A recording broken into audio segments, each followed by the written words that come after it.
Baik, kali ini kita akan langsung menuju ke finalis kedua. Terima kasih banyak, Prof. Baik, salam sehat selalu.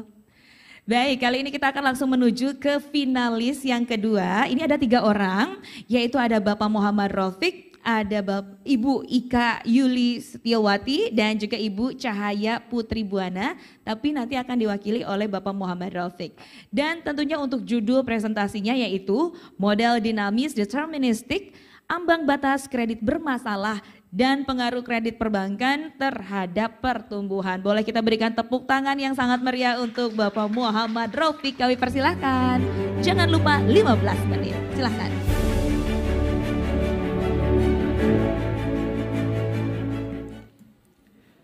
Bismillahirrahmanirrahim. Assalamualaikum warahmatullahi wabarakatuh. Selamat siang, salam sejahtera buat kita semua, Bapak Ibu, pimpinan LPS yang kami hormati, para reviewer, para panitia, dan juga teman-teman finalis dan audiens yang hadir secara offline maupun online. Saya Muhammad Rafiq di sini akan mewakili untuk presentasi dari tim kami dari Fakultas Ekonomi dan Bisnis Universitas Muhammadiyah Malang. Jadi judul kami adalah Model Dinamis Deterministik, Ambang Batas Kredit Bermasalah dan Pengaruh Kredit Perbankan Terhadap Pertumbuhan. Sebelumnya izin saya menyampaikan sebuah disclaimer bahwa hasil pemikiran kami murni tanggung jawab kami dan bukan merupakan pandangan dari LPS.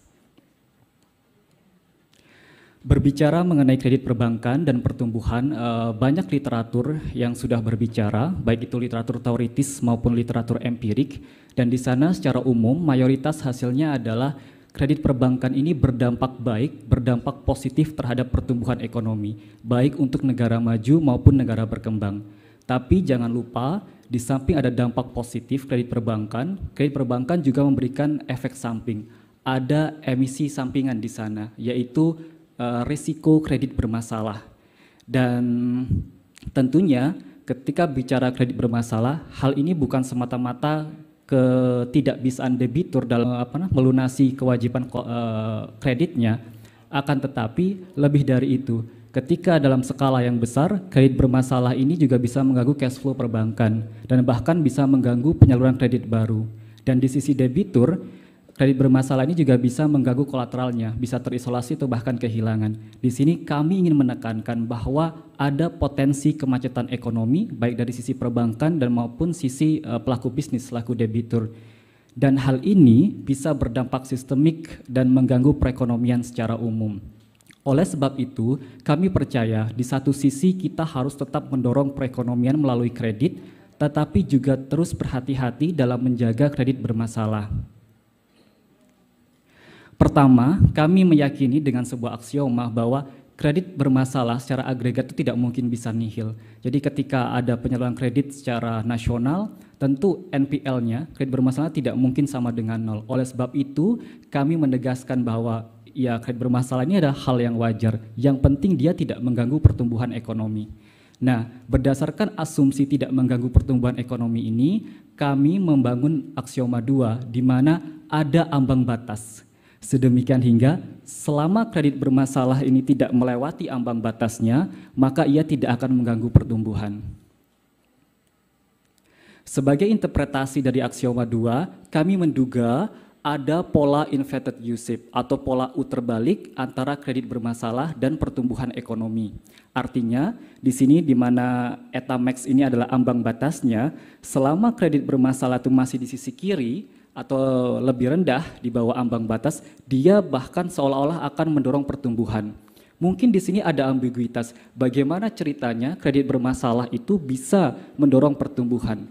Ada 2 alasan rasional. Yang pertama, kita tahu bahwa kredit bermasalah itu tidak sepenuhnya hilang dari perekonomian. Mereka tetap ada dan berputar, bedanya mereka tidak sustain.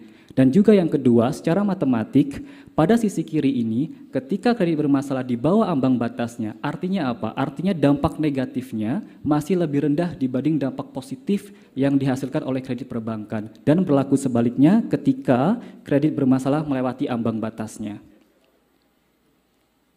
Selanjutnya, masih berdasarkan dari model yang sama, kami menawarkan konsep mengenai resiko kredit bermasalah. Jadi resiko ini kan sesuatu hal yang tidak diinginkan. Ketika kita menyalurkan kredit perbankan, tentu resikonya adalah kemungkinan ada gagal bayar, ada NPL di sana, ada kredit bermasalah. Kemudian ketika ada kredit bermasalah juga ada resikonya tereduksinya pertumbuhan ekonomi.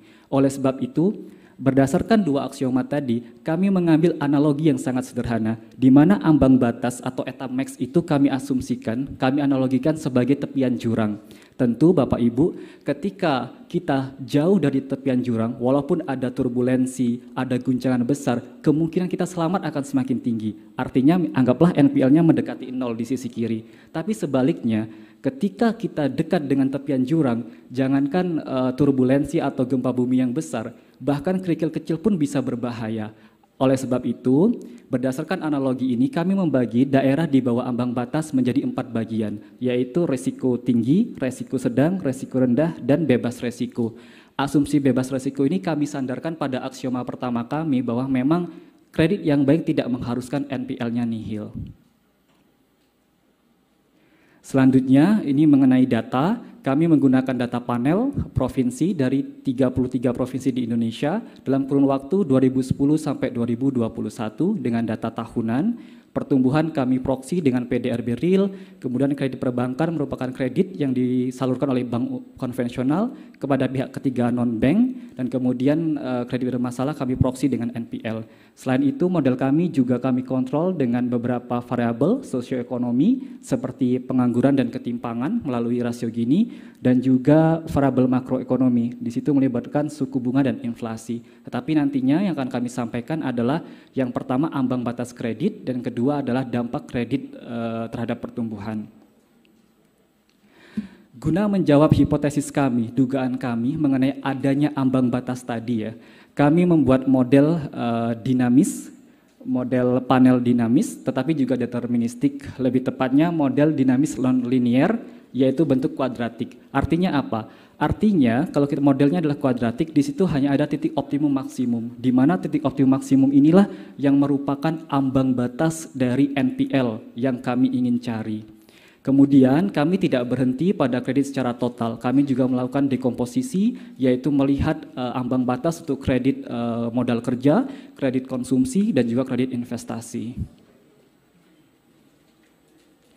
Nah, kami menemukan ternyata dari model kami hanya menemukan dua model atau dua jenis kredit, yakni kredit total dan juga kredit konsumsi yang memiliki ambang batas kredit bermasalah selama data yang kami ambil, yaitu 2010 sampai 2021 untuk provinsi.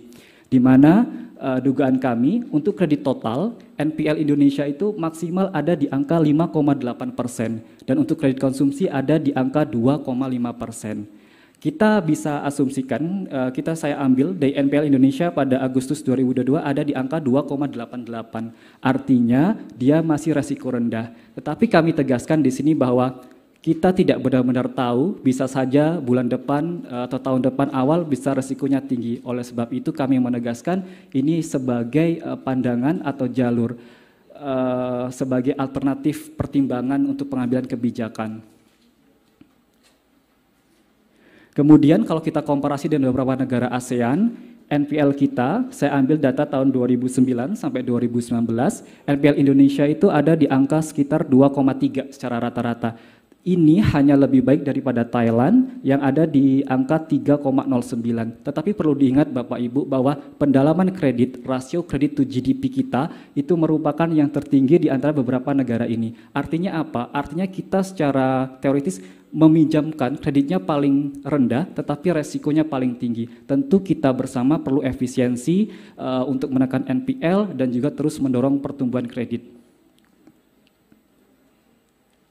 Nah, selanjutnya yang ingin kami sampaikan adalah dampak kredit perbankan terhadap pertumbuhan baik dalam jangka pendek maupun dalam jangka panjang.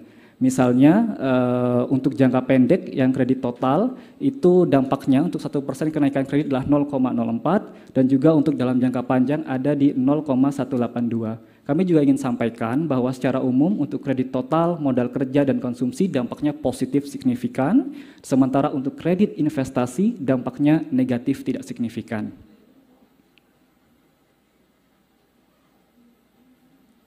Nah, berdasarkan hasil temuan-temuan kami percaya bahwa yang pertama harus kita lakukan adalah mengupayakan NPL selalu di bawah ambang batasnya, baik itu untuk secara total maupun untuk kredit konsumsi. Yang kedua, kami percaya bahwa kebijakan berbasis spasial kewilayahan bisa menjadi opsi. Artinya seperti ini, ketika ada daerah A di mana NPL-nya tinggi dan daerah B yang cukup relatif rendah, tentu kami yakin kebijakan tidak bisa disamakan.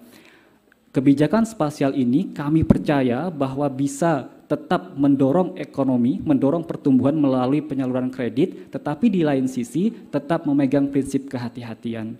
Mungkin itu yang dapat kami sampaikan. Sekian, terima kasih. Wassalamualaikum warahmatullahi wabarakatuh. Waalaikumsalam warahmatullahi wabarakatuh. Keren presentasinya. Terima kasih banyak Bapak Muhammad Rafiq.